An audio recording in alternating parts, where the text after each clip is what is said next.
Welcome to The New Health. I'm your host, Jessica Preston. Here we speak with health leaders and thought leaders in the healthcare space who are revolutionizing medicine and healthcare for the new health world. Today we have with us again James Maskell, author of Evolution of Medicine and the Community Cure. He's a health economist who is also working on the ground floor with medical providers to be able to help us change the world and the way that we see health.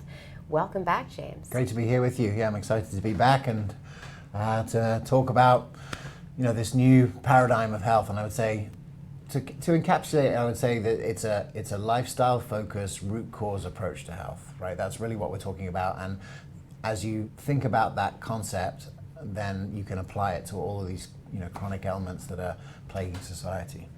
That's a wonderful way to think about that. And where did it start? As opposed to what pill do we use to try to fix it or halt it or see if we can cure it, but it doesn't seem to be working in the space of medicine. Absolutely. So I'd love to talk today about mental health. Yeah. It's such a big problem. It is. Yeah, absolutely. Well, look, there's a lot of things going on, and if we take the new health lens to it, let's talk about lifestyle, let's talk about the root cause approach. What are the root causes of this mental health epidemic? I think there's some of them that can be looked at sort of like the sort of social, environmental, root causes and societal root causes. And then obviously there's physiological things that we can talk about in the body as well. So I think, if we just start back up a little bit,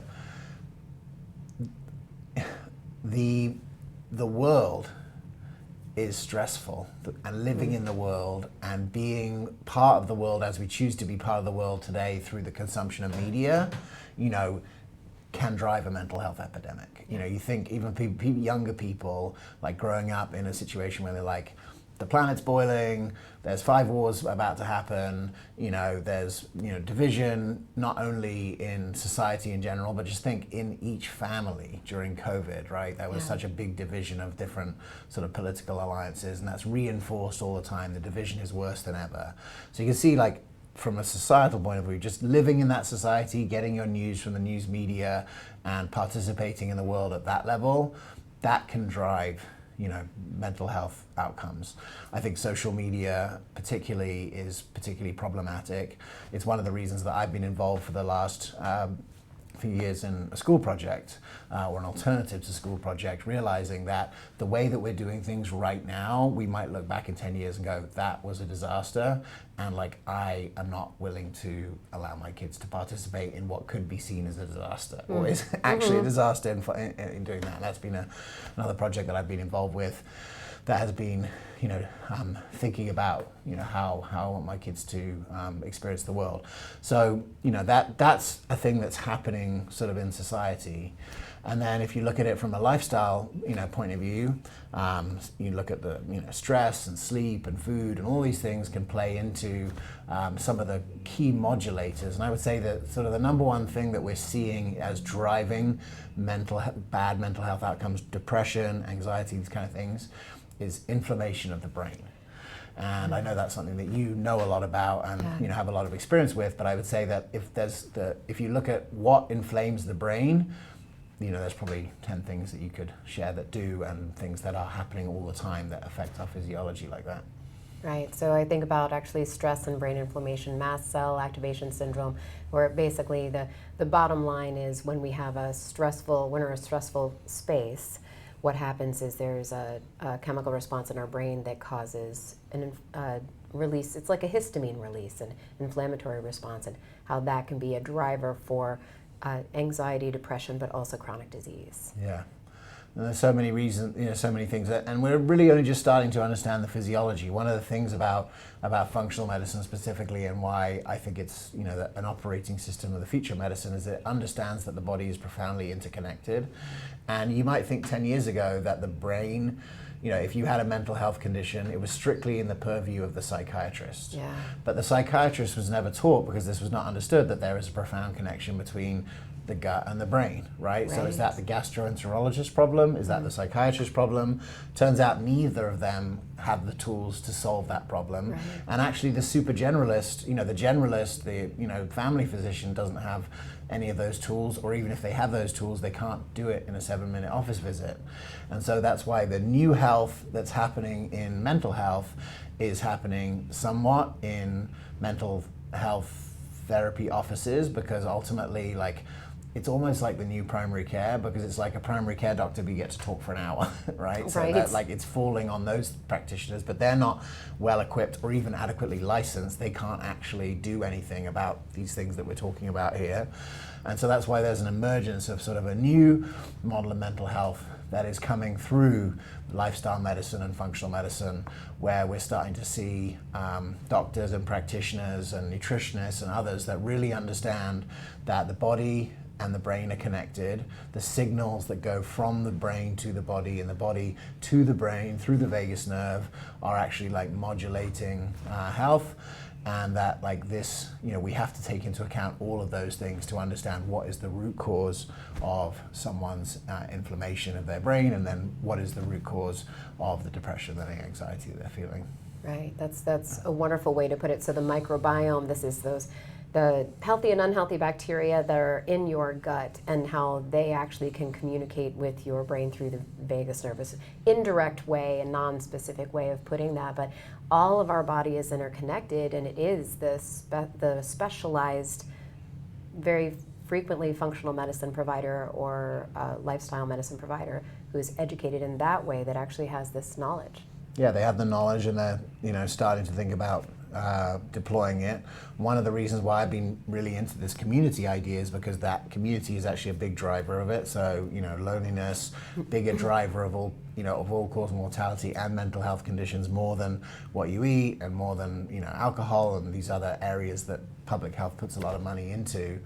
And so I think that those are, you know, those are critical areas. And also, you know, there's something to do with, I think another big thing that plays into our mental health is our feeling of safety, you know, ultimately, and how we feel safe in our world. And if we feel unsafe, that can manifest into a range of conditions. I mean, certainly you can see anxiety. I mean, like, why are you anxious? If people are anxious if they feel unsafe.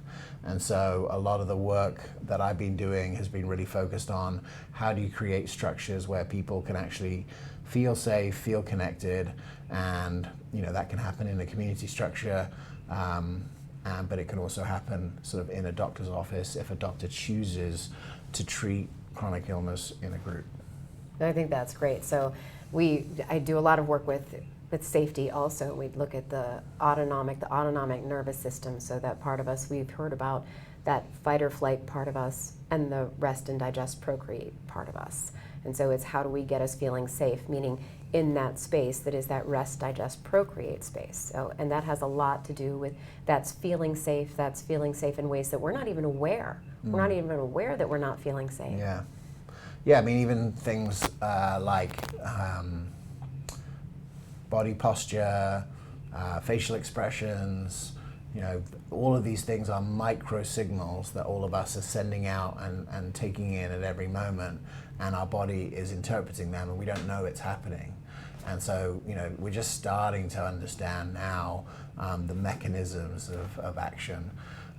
But again, I think some of the biggest drivers that we can look at are the lifestyle stuff. So the food and, you know, food and mental health is clearly connected, and there's lots of science now, and now loads of books showing the connection between metabolic health and mental health. You know, there's stress, either social stress we're talking about with you know, loneliness and so forth, but, you know, all kinds of money stresses, and especially if you talk to men, you know, money stress is a key driver of function. Sleep is a key driver, and so, you know, the quantity and quality of our sleep really affects our mental health. And I'm sure everyone who's had a terrible night's sleep and wake up the next morning feeling depressed, that can be, you know, super critical. And, you know, environmental toxins too, and environmental effects. You know, I mentioned in a previous episode about you know, environmental toxins and affecting dementia, but it can lead to, you know, low-level anxiety and depression that over time, you know, gets worse and worse. So the other thing on the other side of that is that the drugs that are used to treat these mental issues you know, the outcomes, like with all medication, you have to think, one, how is this being measured and over how long a time? And then, like, many of these drugs are tested in short windows for short effects, but have been prescribed for years, if not decades. And so there's no reason to think that that's reasonable, right? That something that has been tested in a 4 to 6 week window, how is that going to work at month 9? There's no way to know. It's never been tested. And how is it going to work with 8 other drugs that you're also on? There's no way. It's never been tested. And so ultimately, we're all sort of weird guinea pigs in this. And so the way not to be a guinea pig is to come back to the fundamentals, build a foundation of health. That is the new health. And then if necessary, if you've built that foundation, then to go and seek practitioners and doctors who are trained in this root cause methodology. And there's now one in every town. Yeah, I think that's amazing. And I think it's really important that people are aware that, if you do actually have a mental health issue where you feel like you are having any suicidal thoughts, that you need to go immediately, of course, to your emergency room or call 911. But if we're talking about a mental health position where you're stuck in that space, and people that are experiencing mental health issues, this is the way I like to put it. You're out. An hour feels like a day feels like a week feels like a month feels like a year. You're just stuck in that space. So it's really important that we find a way that we can make a change when it comes to mental health. Yeah, and that change can happen one-on-one, but that change can also happen, in groups. And I mentioned in a previous episode, that my mental health is improved by being part of a men's community and group. And I would also say that, like, as this group has matured and there's a lot of trust that's been built in the container that we've had men come into the group who have, serious mental health issues, and over time have found the safety, found connectedness, found accountability, found support, being able to talk through some of those different things. And now I feel extremely confident that we can take in someone and, mentally rehabilitate them, right? We can mentally rehabilitate a man, and none of us are health. In fact, there is one guy in the group now recently that joined that is a therapist, and it's been amazing for him too. But we have like a container by which we can really affect, and that's something that's happening in community at no cost, and just a group of men, working together to do it. And that's because of the agreements, the connection, the coherence in the group, and then also the process that creates safety and allows men to just be. And it does come back to community. So thank you so much again, James, for being here with us. Will you please let everyone know how they can reach you? Yeah, my website is jamesmaskell.com, and my Instagram is Mr. James Maskell, and you can find me through both of those. Thank you so much once again. Please stay tuned after these messages for our next guest.